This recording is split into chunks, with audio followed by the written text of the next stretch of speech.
दोस्तों ये दो शब्द फैट लॉस और मसल गेन, इन दोनों ही गोल्स को अचीव करना इतना आसान है कि आप सोच भी नहीं सकते।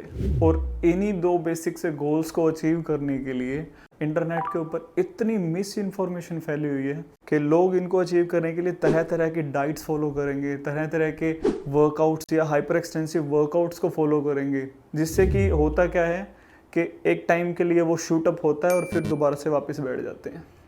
बट अगर आपको सस्टेनेबली इस चीज़ को अचीव करना है तो आपको इसके पीछे की साइंस समझनी पड़ेगी कि हमारी बॉडी किस तरीके से बिहेवियर के साथ अलाइन होकर चलती है। तो इसी पैटर्न को समझने के लिए इस वीडियो के अंदर हम बात करेंगे कि हम किस तरीके से अपने फैट लॉस और मसल गेन के गोल्स को सस्टेनेबली अचीव कर पाएंगे। सो इस आइडिया को हम समझेंगे एक पिरामिड की मदद से, जिसकी रेफरेंस ली मैंने इस बुक से, मसल एंड स्ट्रेंथ पिरामिड। सो दोस्तों ये है वो पिरामिड। इस पिरामिड के सबसे पहले आप इन 5 पॉइंट्स को देखो, और इस पिरामिड का भी जो कोर है बिहेवियर एंड लाइफस्टाइल। सो इस कोर से ही लीड होते हैं ये पांचों पॉइंट्स। अगर ये चीज़ नहीं होगी तो ये फिजूल है।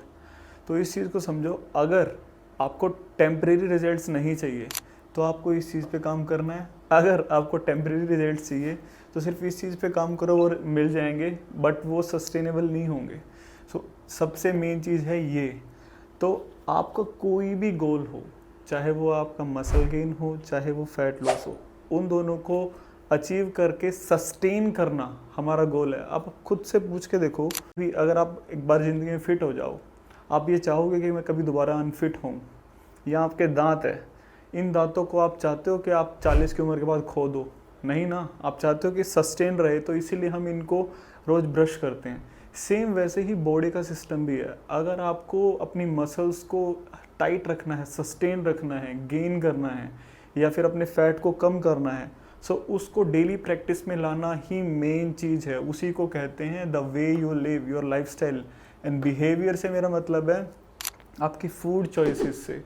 आप किस तरीके के फूड को खाना पसंद करते हो, आपका फूड की तरफ बिहेवियर कैसा है। आप ये तो नहीं है कि खाने को देखते ही उस चीज़ पे टूट पड़ते हो। तो उस चीज़ को अंडरस्टैंड करना, और जब ये चीज़ें आपके अंदर आ जाएंगी, ये चीज़ें आप समझ जाओगे, तो ये तो बहुत आसान है। ठीक है। सो सबसे बेसिक चीज़ है बिहेवियर एंड लाइफस्टाइल, जो कि मैंने अभी आपको बताया। नेक्स्ट है, अब जब एक बंदा जिसको फैट लॉस करना है या फिर मसल गेन करना है, उन दोनों ही केसेस के अंदर मान लो एनर्जी बैलेंस जो सबसे टॉप प्रायोरिटी पे आप फोकस करोगे।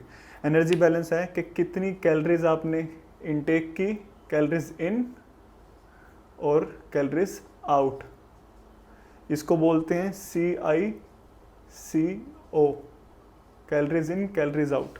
मतलब इसको आप रिलेट करके देखो, जैसे हमारा बैंक बैलेंस होता है।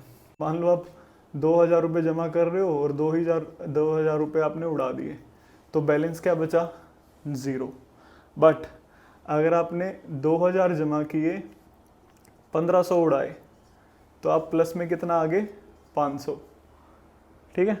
तो सेम वैसे ही रेगुलर बेसिस पे अगर आप रोज़ 1500 खर्च करते हो और 500 बचाते हो, तो ये over the period of time plus होके एक ज़्यादा बड़ा अमाउंट दिखता है। जैसे कि मान लो आपने 7 दिन बचाए, तो अप्रोक्सीमेटली आपने 7 दिन का 3500 रुपीज़ बचा लिए। सेम वैसे ही कैलोरीज का भी फोकस होता है। अगर आपको फैट लॉस करना है तो सिंपल चीज़ है, मान लो 2000 कैलोरीज आप खा रहे हो, 2000 आपने बर्न कर दिया।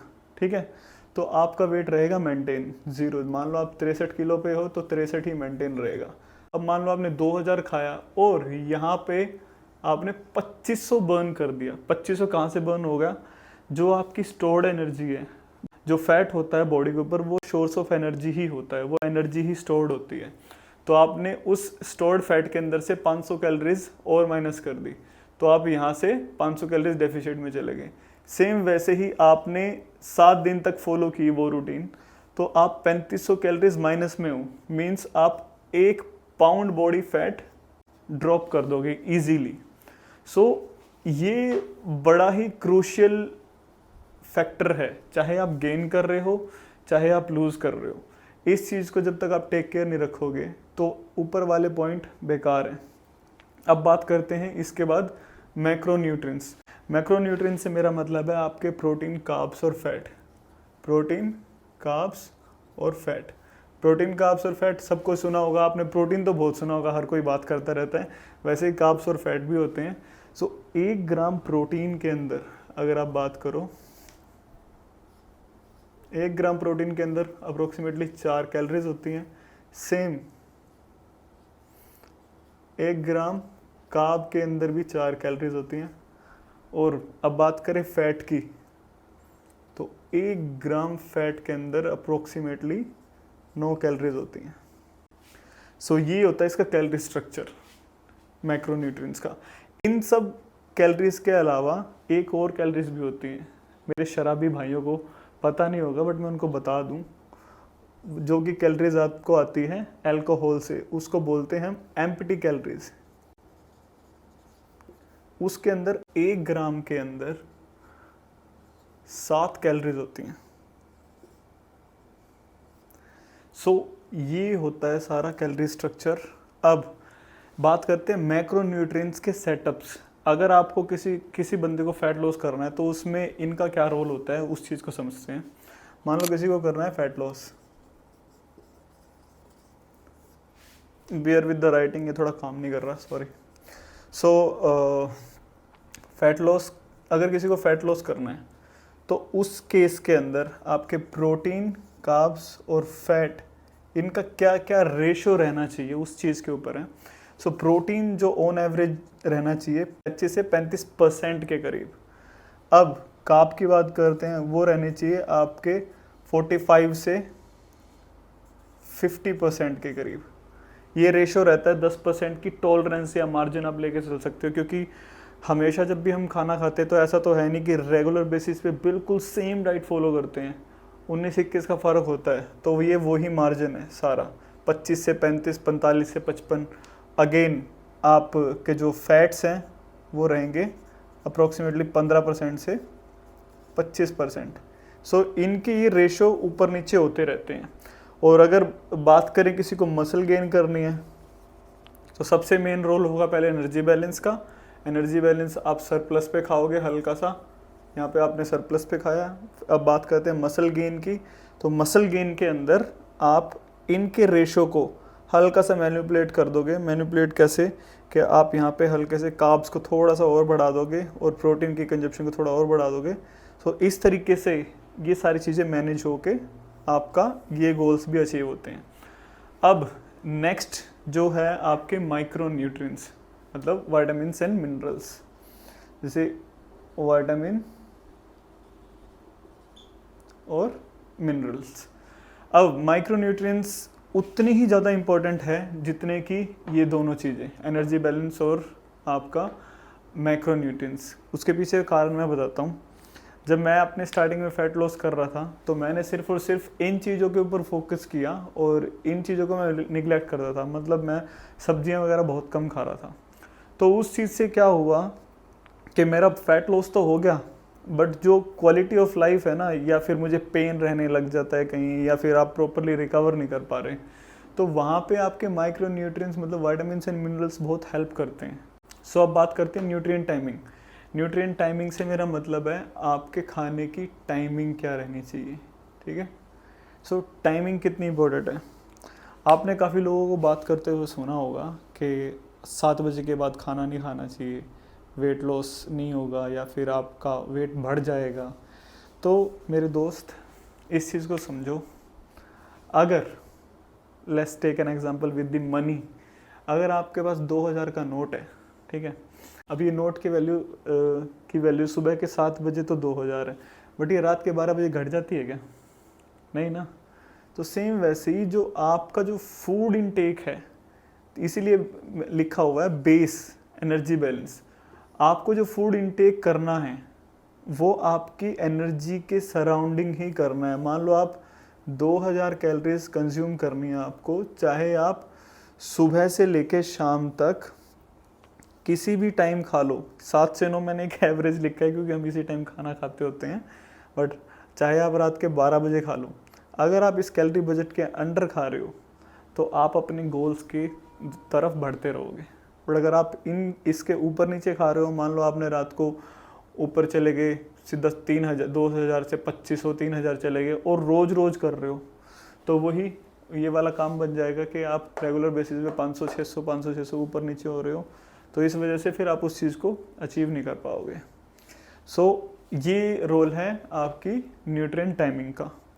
अब बात करते हैं सप्लीमेंट्स की, जिसके पीछे हम सबसे ज़्यादा भागते हैं, मतलब जिसकी सबसे कम इम्पोर्टेंस है आपके ट्रांसफॉर्मेशन को करने के लिए। बट जब भी आप जिम में जाओगे, सबसे पहले आपको आपके ट्रेनर या कोच या फिर कोई भी थर्ड बंदा आपको ये सजेस्ट करते हैं यार ये वाला सप्लीमेंट ले, इससे बॉडी बनेगी। बट आप इस चीज़ को समझो कि कोर वैल्यू क्या है। कोर वैल्यू ये है बिहेवियर एंड लाइफस्टाइल, फिर आपके एनर्जी बैलेंस, फिर मैक्रोन्यूट्रिएंट्स, फिर उसकी टाइमिंग आ गई, फिर है सप्लीमेंट्स। मतलब अगर ये लगा लो मैंने एक यहाँ पे केक रेडी कर दिया, ये सारी चीज़ें टेस्ट तो यहाँ हैं, ऊपर ये सप्लीमेंट्स की चेरी रख दी, बस अब ये सुंदर लगवा रहा है। सो सेम उतना ही काम करते हैं ये सप्लीमेंट्स आपकी ओवरऑल लाइफस्टाइल के अंदर। अगर आप काम कर रहे हो तो ये आपको हल्का सा बूस्ट देते हैं। अगर आपकी ये सब चीज़ें ठीक हैं तो आपको इनकी कोई ज़रूरत नहीं। सो दोस्तों, ये था ओवरऑल रोड मैप अपनी सस्टेनेबल फिटनेस को अचीव करने का। अगर आपको चाहिए कि आप सस्टेनेबली इस चीज़ को अचीव कर पाओ, तो मैं रिकमेंड करूँगा इसी पैटर्न को फॉलो करो, तभी आप अपने गोल्स को सस्टेनेबली अचीव कर पाओगे। और इस चीज़ को अचीव करना इतना मुश्किल नहीं है, क्योंकि अगर मैं अपनी बात करूँ, जब मैंने फर्स्ट टाइम ट्रांसफॉर्मेशन किया था, मेरे भी सिर्फ ये चीज़ नहीं थी मेरे साथ, मैं ऑनेस्टली बोल रहा हूँ, बस मैं इन पे फोकस कर रहा था, तभी मैं इस बॉडी से दोबारा इस बॉडी में आ चुका था। रीज़न यही था क्योंकि मेरे पास ये नहीं था। और अगर अब मैंने इस चीज़ पे काम करना शुरू किया है, तो अब मैं धीरे धीरे इस चीज़ को अचीव करके अपनी बॉडी को दोबारा फिट कर पा रहा हूँ, हो चुका हूँ काफ़ी हद तक। लेटर ऑन मैं पोस्ट करूँगा फ़ोटोज़ को।